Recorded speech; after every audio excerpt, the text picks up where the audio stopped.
Биздин мектебибизде 316 бала окуйт. Бүт Кыргызстандын аймактарынан келип. Алыс жашагандар бизде жатаканабыз бар. Жатаканын ичинде жашап окуп атабыз. Окуудан башка бизде түштөн кийин внеклассная работа деген бар, кружоктор бар. Ошого карата биздин балдар жакшы деңгээлге келишет. Биздин мектебибизде чемпион миралар бар. Мугалим катарында да бар, балдар катарында да бар. Кесип деген кесипти тандоо бул мындай айтканда Кудайдын өзүнүн койгон жолу экен. Мен өзүм биринчи профессия квалификация боюнча мен орус тили, орус адабиятты бүткөм. Анан кийин экинчи бул мен Москвадан бүткөм. Педагогический институт, филологический факультет бул деген ошо дирөө балдар менен иштеген кесип да. Ошо мен ошо кесип менен 40 жыл болду иштегениме. Бул деген биздин дөлөө балдар үчүн атайын билим берүүчү мектеп, жатакана мектеп. Ошо мен ойлойм, ошо биз мынакей 40 жыл болду иштегенибизге. Ойлойм, ошо биздин кесипти тандаган адамдар оңой адамдар эмес мен оюмча. Бул кесип оор. Мындай айтканда кулагы укпаган балага мындай абдан башкача мамиле кылып, ошо балага билим бериш керек. Окуучулар ушу келгенде үйдөн ата-энеси менен өзүнүн билгендей, мындай айтканда жаңсоо тил деп айта албайбыз, өздөрүнүн ортосундагы мамиле болот да. Ошо мамиле менен бала чоңоюп анан кийин бизге келет. Биз деген баланы биздин методика менен уже окутабыз.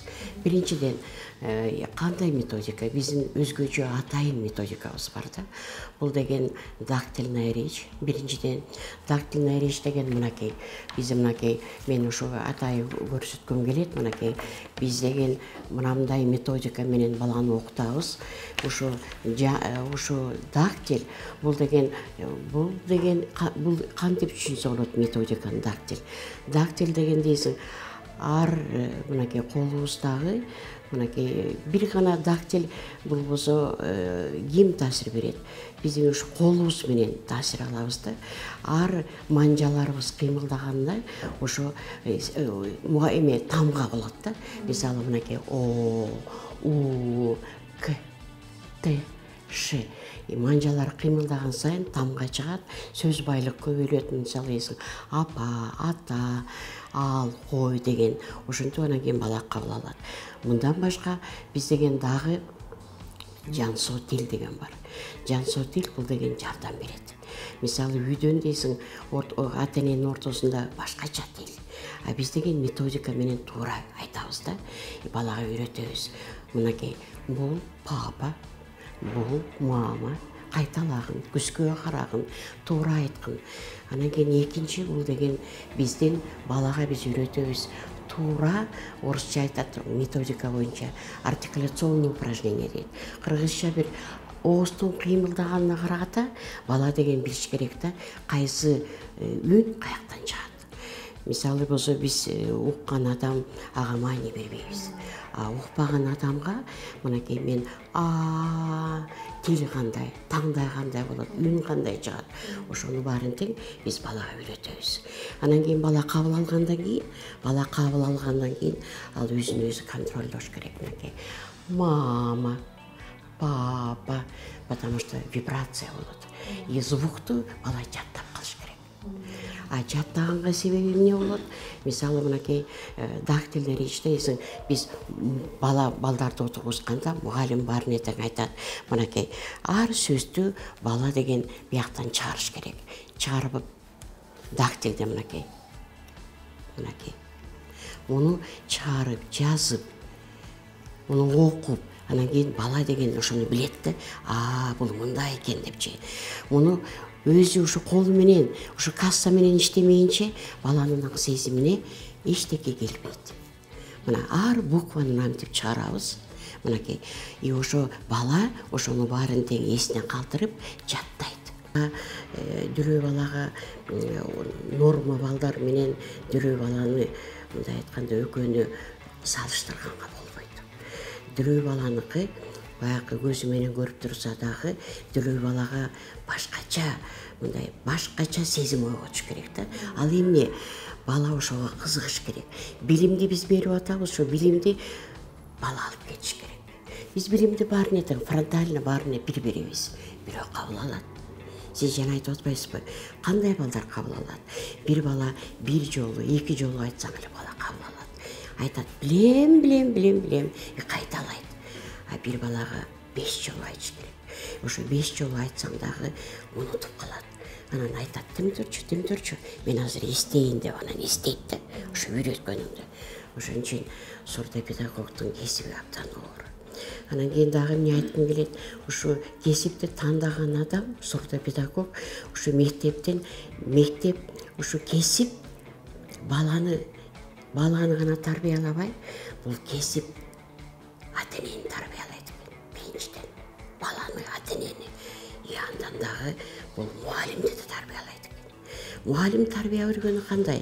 Мугалим канчалык бала менен иштеп атканда, ошончолук ички дүйнөсү, мугалимдин ички дүйнөсү таза болот экен. Ушундай баланы көргөндө, патология балдарын көргөндө өзүңдүн балаңды эстейт экенсиң.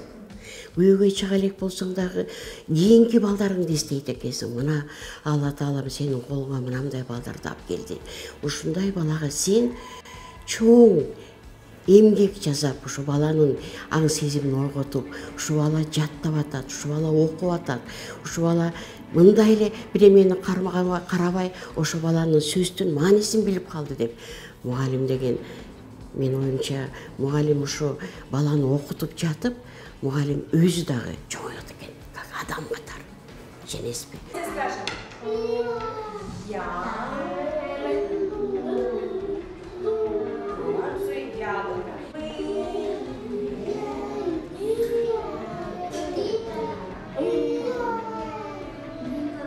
Мен ушу мектепке келгенде, мен чын айтканда кыйналдым. Мен тарбиячы болуп иштедим 3 жыл. Анан кийин 6 жыл мугалим болдум. Анан кийин ушу 31 жыл болот. Мен ушу зам мына ушу мүдүрдүн мындай айтканда жардамчысы болуп иштедим. Мен ойлойм ушундай кесип, ушу кесиптен баштап мен турмушта баарын өттүм да, баарын. Мен ойлойм бу жерде ушу жаныбызда иштеген бизден улуураак адамдар бизге чоң таасир берди, чын айтканда. Ошо таасирди, ошо берген таасирин, бизге берген акылын биз чын айтканда кабыл алдык, үйрөндүк, чоңойдук. Анан кийин мен ойлойм биринчиден азыркы келген азиздерге биз жардам беришибиз керек туурабы. Алар тандап алды ушу кесипти.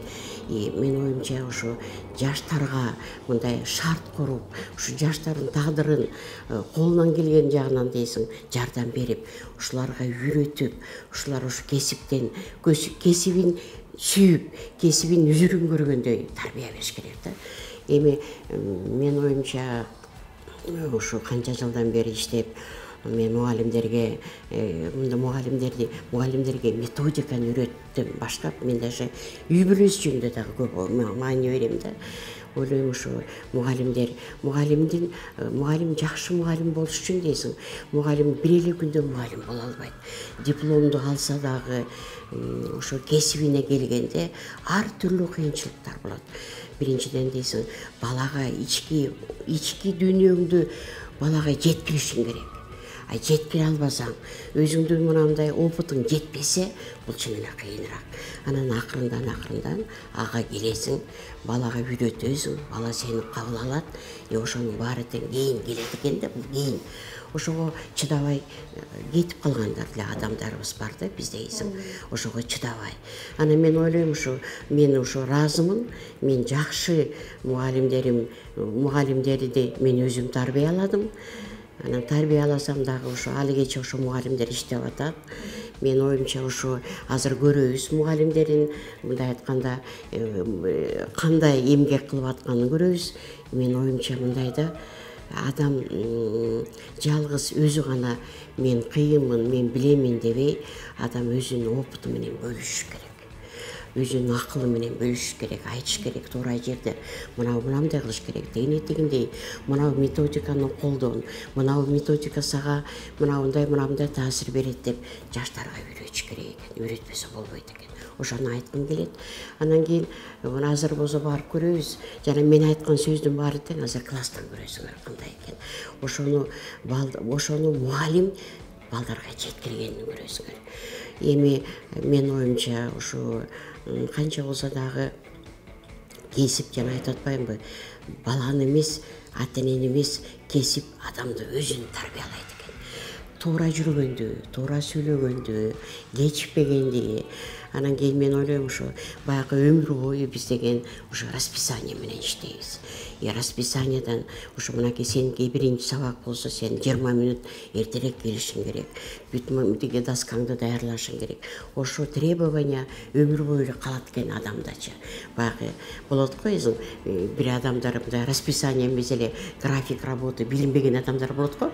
Түшкө чейин жетем дегенде биздики андай эмес да. Биз саат сайын боюнча баланы тарбиялайбыз, саат сайын.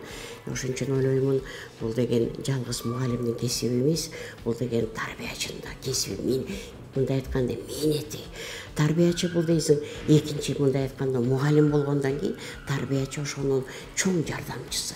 Бала таза болуш керек, бала кийиниш керек. Кечинде жатаканага барганда өзүнүн кийимин жуугандай болуш керек.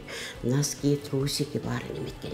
Ошонун баарын тарбиячы үйрөтөт. Мынакей тырмактан баштап чачты кандай тараш керек, мынакей кандай алып жүрүшүң керек, кийимди кандай үтүктөшүң керек, ошонун баары тең мындай айтканда тарбиячынын эмгеги.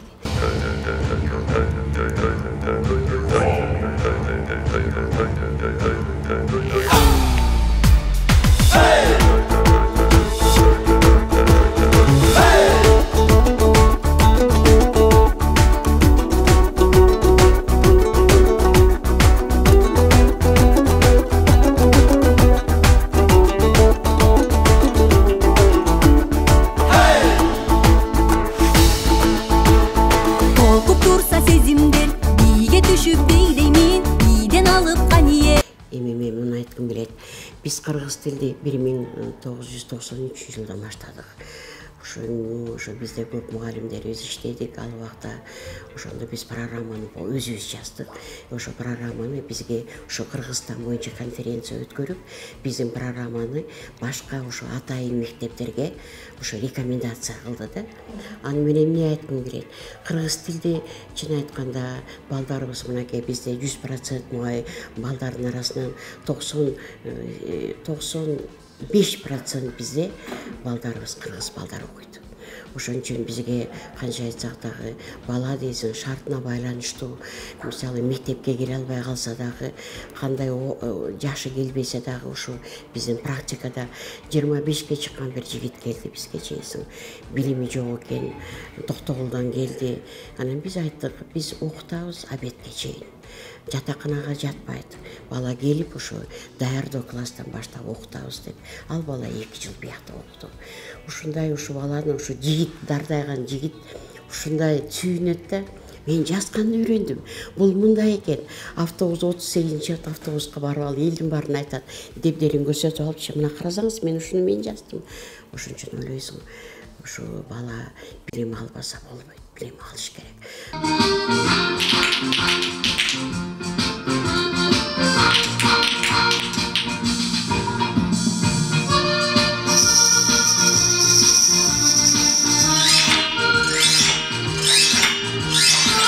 Азыркы убакта биздин Министерство образования, биздин ошо жогорку адамдарыбыз ушундай эме берип атканына караганда, токтом чүргөндүгүнө карата менин 5 мугалим ошо боюнча иштеп атат. Бул деген Кадырова Саадат Исенкуловна, Субанбекова Селмидиновна, Шабаева Айдай Жумабековна, Абдуазизова Айперим Сталбековна, Абдрахманова Майрам Ибраевна. Ушу мугалимдер менен мен көп жыл иштедим. Мен сыймыктанам бул мугалимдер мененчи. Бул мындай айтканда өз убагында, ошо үй бүлөсүнүн убагын тартып, мынакей өзүнүн личный убагын тартып, ошого даярдык көрүп, мынакей ошо апрелден баштап биз иштедик кыргыз тил боюнча. Менин оюмча бул абдан чоң таасир берет Кыргызстан боюнча. Муну даже буга даже мындай айтканда маани берген, мындай кулагы уккан адамдар көп таасир берет да. Мисалы алар мүмкүн дейсиң ушу семьяда мындай бала бар экенин билишип, мындай жардам эмне колума келет деп. А биякта уже мугалим окутуп атат. Ошонун баарын тең жазып алып, үйдөн үйрөтсө болот. Ошол эле дядясы, ошол эле эжекеси, там байкеси. Бул чоң таасир болот менин оюмча. Анан менин оюмча канча биз кааласак дагы мугалим кийин боюнча ушу кыргыз тилге биздин мектеп өтүш керек деп менин үмүтүм чоң. Эми, конечно, орус тилде окутабыз. Азыр биз дейсиң кыргыз тилди бир жумада 3 сааттан окутуп атабыз. Менин оюмча орус тилде дагы окутабыз, но кыргыз тилде бул деген баягы өзүбүздүн эне тилибиз. Ала билиш керек. Биздин мектепте ушундай бир сабак бар да, социально-бытовая ориентация деген сабак бар.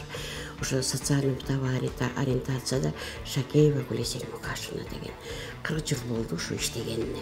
Ал деген ушу блинчиктен баштай 5 бармакка чейин, 5 бармак тамакка чейин үйрөтөт. Камырды кандай журуш керек, пирожкини кандай бышырыш керек, мантыны кандай кылыш керек, ошонун баарын үйрөтөт. И биздин балдар ишенесизби? Ушундай кыйын болсо тамак ашка камырды жайганда окumuş. Анан жайганда жайып эле койбойт, ала камырды ийлегенди үйрөтөт. Мен ийледим, мен жайып атам, мен мени этти койдум, мен этти туурадым, мен пиязды алдым. Ошонун баарын сөз менен айтыш керек да.